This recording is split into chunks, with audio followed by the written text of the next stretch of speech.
Road భద్రత ఇది అందరి బాధ్యత అని తెలియజేస్తూ ఈరోజు కార్యక్రమం ఏర్పాటు చేసి మున్సిపల్ సిబ్బందికి అవేర్నెస్ ప్రోగ్రామ్ కార్యక్రమానికి వచ్చేసినటువంటి ముఖ్య అతిథి శ్రీ డిఎస్పీ గారు, RMO health department, CI, RTC మరియు మోటార్ వెహికల్ ఇన్స్పెక్టర్స్, అనుసంధానకర్త సాయిరామ్ సబ్ ఇన్స్పెక్టర్, అదేవిధంగా పోలీస్ సిబ్బంది తోటి ఉద్యోగస్తులందరూ కూడా హృదయపూర్వక నమస్కారాలు, కరోనా శుభాకాంక్షలు. నాకు ఒక సందర్భం గుర్తొస్తుంది.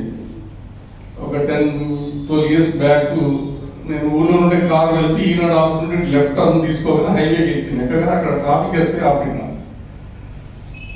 అప్పుడు ఉన్న ఆపి సీట్ బెల్ట్ పెట్టుకోలేదు, పెనాల్టీ వేస్తాను అంటే నేను హెడ్ మాస్టర్ని అని చెప్పాను.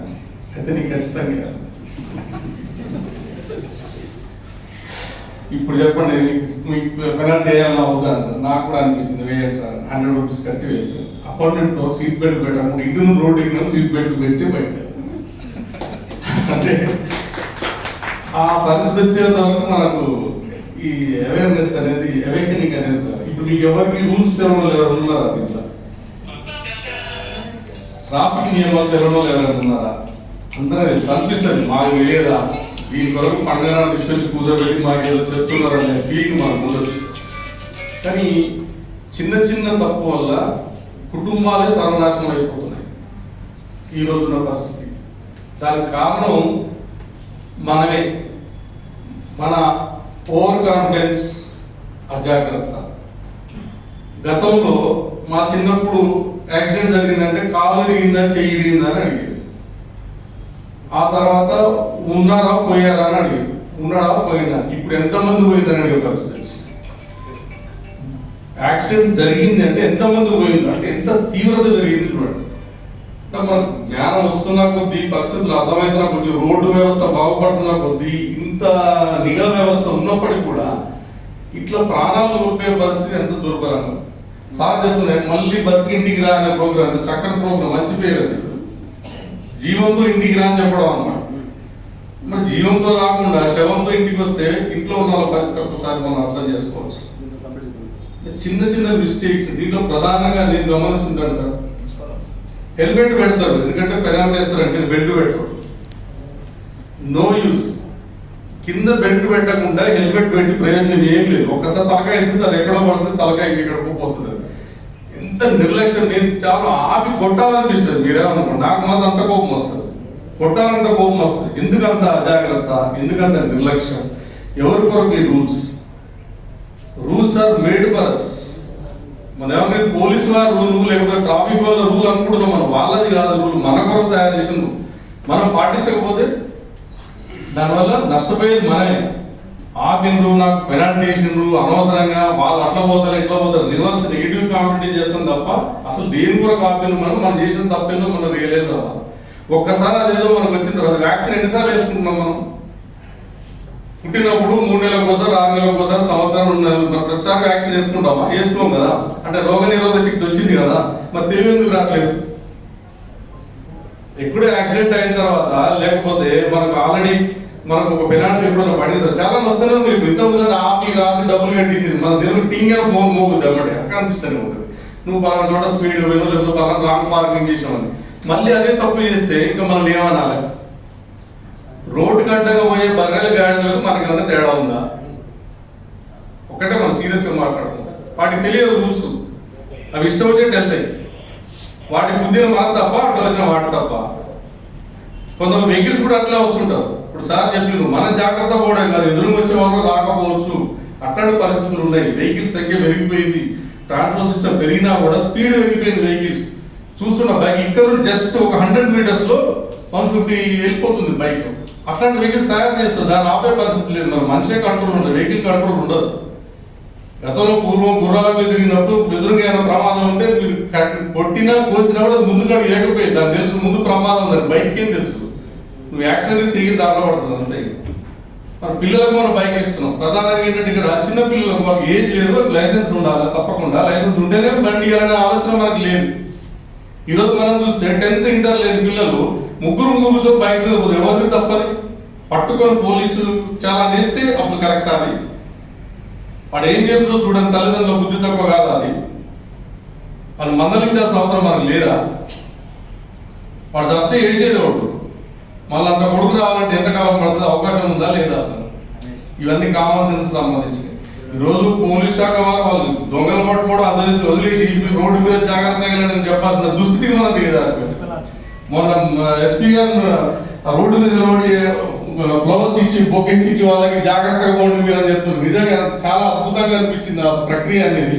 ఎంత సౌమ్యంగా నెమ్మదిగా పోండి అని, మీరు పోయేది పండుగకు మంచిగా పోండి అని చెప్పి గులాబీ పూలిచ్చి డిఎస్పీ గారు, సబ్ ఇన్స్పెక్టర్, సిసిఐ అందరూ కూడా రోడ్డు మీద ఎక్కి వాళ్ళు జాగ్రత్తగా ఉండని చెప్పి పరిస్థితి వస్తే అసలు మనకు తెలివి ఉందా లేదా? దేని కొరకు అసలు ఈ ప్రోగ్రామ్స్? నెక్స్ట్ మొబైల్ ఎంత దరిద్రం అంటే కొంపలేదో మునిగిపోయినట్టు. ఆ క్షణం మాట్లాడకపోతే ప్రపంచం తలకిందులు అయిపోతుందేమో అన్నట్టు ఇక్కడ పెట్టుకొని ఫోను ఆ తలకాయ ఒక్కర పెట్టి మాట్లాడుతూ పోతా ఉంటే ఆ హర్రీలో వచ్చినటువంటి వార్త ఎట్లాంటిదో మనకు తెలియదు. ఆ ఇంటెన్షన్ మైండ్లో ఉంటుంది. You cannot decide at once. సడన్గా మీరు డెసిషన్ తీసుకోలేదు. ఎదుటివాడు కుదొచ్చు, మీరైనా కుదొచ్చు, ఎవరి ప్రాణమైనా పోవచ్చు. అత్యంత విలువైనది ప్రాణం. మరి ప్రాణాన్ని మనం కాపాడుకోవాలంటే మన జాగ్రత్తలో మనం ఉన్నప్పుడు ఈరోజు ప్రాణం ఉండే పరిస్థితి లేదు. అది ప్రమాదం అంటాం. నిన్న చూసే థాయిలాండ్ ఏదో ట్రైన్ పోతుంది, కిందగా పైకి క్రెయిన్ మీద పడింది, ఎవడు ఏం చేయలేడు, ఒక 20 మంది చనిపోయింది. అది ప్రమాదం అంటారు. కానీ మనం అయిపోతుంది. మనం అది మితి మీరు ప్రవర్తించి మనం రూల్స్ పాటించకుండా ఈ రూల్స్ ఎవరి కొరకు అనుకుని మనం వెళ్ళి ప్రమాదం కొని తెచ్చుకుంటే దీని ప్రమాదం అవుతుంది. ఇంకేమంటారో మీ ఇష్టం. ఈ రోజు నుండి మనకు తెలిసిన నియమాలు ప్రతిదీ కూడా పోలీసు వారు చూస్తేనే మనం ఆ పని చేస్తున్నాం, లేకపోతే లేదు. వాళ్ళు అక్కడ ఉన్నారంటే అప్పుడు ధనధన తీసి హెల్మెట్ పెట్టుకోవడం, లేకపోతే సీట్ బెల్ట్ పెట్టుకోవడం, లేకపోతే ఎక్కడ కనపడాలంటే ఇంక చూస్తుంటే అక్కడికి చెకింగ్ చేస్తుంటారు. అక్కడికి దూరం ఒక గద్దలు వాళ్ళంటే ఒక దూరం కాపుతారు. ఇక వీళ్ళు పోయిందాక వాళ్ళు అక్కడి నుంచి కథలు రావాలి. అసలు ఏంది? బండికి లైసెన్స్ లేదు, వాడికి లైసెన్స్ లేదు, ఇన్సూరెన్స్ లేదు. ఆ చస్తే పోని ఏదో కొన్ని డబ్బులు వస్తే వాళ్ళకి ఏదో తిప్పలు కూడా బతుకుతారు. మరి అది కూడా లేదు మనకు. కనీసం కామన్ సెన్స్ లేకుండా ఇష్టం వచ్చినట్టు వాళ్ళ మీద తిరుగుతాం. దేని కొరకు దీని ఏమని అలసం? ఎడ్యుకేషన్ ఉన్నట్ట లేదంట మనకు. తన చదువు నేర్చుకుని ఉద్యోగాలు చేసుకుంటా, రకరకాల స్థాయిలో ఉద్యోగాలు అనుకుంటా, కనీసం నియమాలు పాటించకపోతే ప్రతి చిన్నపిల్లలు చెప్పినట్టు ఎవరు చెప్తారు ఇది? అందుకని దయచేసి దీన్ని చాలా సీరియస్ తీసుకోండి. ఈ రోజు ఎంతో విశ్రాంతి తీసుకోవాల్సిన రోజు మనందరినీ కూర్చోబెట్టి ప్రతి డిపార్ట్మెంట్కి సాధారణ మధ్యాహ్నం మన కలెక్టరేట్కి వెళ్ళాలంటే ఏంటి వాళ్ళకి బాధ? ఒకసారి అర్థం చేసుకోవాలి. మనం అవేర్నెస్ తీసుకొచ్చుకోవాలి. మనం స్వయంగా ఫీల్ అవ్వాలి. Rules are made for us, of course made by the constitution or police department, whatever it may be. మన సేఫ్ అండ్ సెక్యూర్ కొరకు, మన లైఫ్ ఉన్నంతకాలం మంచిగా ఉండే కొరకు, మన కుటుంబం బాగుండే కొరకు ఏర్పడిన నియమాలు. ఆ నియమాలు అతిక్రమించవద్దని ఫస్ట్ మన కండిషన్ పెట్టుకోవాలి. మనం తప్పుడుగా వెహికల్స్ తోలొద్దు, లేకపోతే అర్హత లేని పిల్లలకు బండ్లు ఇవ్వద్దు అనేది మనం తెలుసుకోవాలి. మీ మీద వాళ్ళ మీద ప్రేమ ఉంటే ఇంకేమైనా చేయండి, భుజాల మీద ఎత్తుకుని ఊరంతా తిరగండి. కానీ పిల్లలకు బండ్లు ఇచ్చి ముగ్గురు నలుగురు వీడు ఇంకూరు అనుకుంది. పిల్లలకి యాక్సిడెంట్ జరిగింది అంటే బైక్ మినిమం 3 పోతున్నారు. మీరు గమనించారు, 3 పోతున్నారు అంటే ట్రిపుల్ రైడింగ్ రాంగ్, వాడు బండి వేయడం ఇంకోటి రాంగ్. ఆ టైంలో వాళ్ళు ఏ రకంగా ఉన్నది కూడా జరగట్లేదు. దయచేసి మీకు అందరికీ చెప్పేందంటే మీ పిల్లలు కాదు, ఎవరి పిల్లలైనా కూడా అట్లా రాంగ్ కనుక తప్పుడు ప్రవర్తన నుండి బండ్లు పోతే వాళ్ళకి ఇంటిమేషన్ ఇవ్వండి. లేదా నియర్ బై మనం 100 కన్నా ఫోన్ చేసి ఆ నంబర్ అని చెప్పండి. పోలీస్ డిపార్ట్మెంట్ చెప్తే వాళ్ళు అర్థం చూసుకుంటారు. కొంత నియంత్రించకపోతే మనం చాలా ఇబ్బంది పడాల్సి వస్తుంది. ఒక వ్యక్తిని కుటుంబంలో కోల్పోతే దాన్ని పూడ్చే శక్తి ఎవరికి లేదు. ఆ భగవంతుడు మళ్ళీ ఆ రూపం రావాల్సిందే తప్ప మళ్ళీ ఆ వ్యక్తి మళ్ళీ రాడు. కాబట్టి నియమాలు మనమే అనుకున్నంత వరకు మనం సక్రమంగా ఉంటాం. ఆ నియమాలు మనం పాటించాలి. నియమాలు ఉన్నా కూడా జరుగుతుంది భగవంతుడు అని కూడా మన కర్మ అనుకుందాం. కానీ బలిసిపోయి ఒళ్ళు ఎరగని సిగ ఉందినట్టు ఏదో పోయి లారీకో బస్సుకు దాని కింద పడి వస్తే ఎప్పుడు కూడా సింపతి కూడా చూపించారు.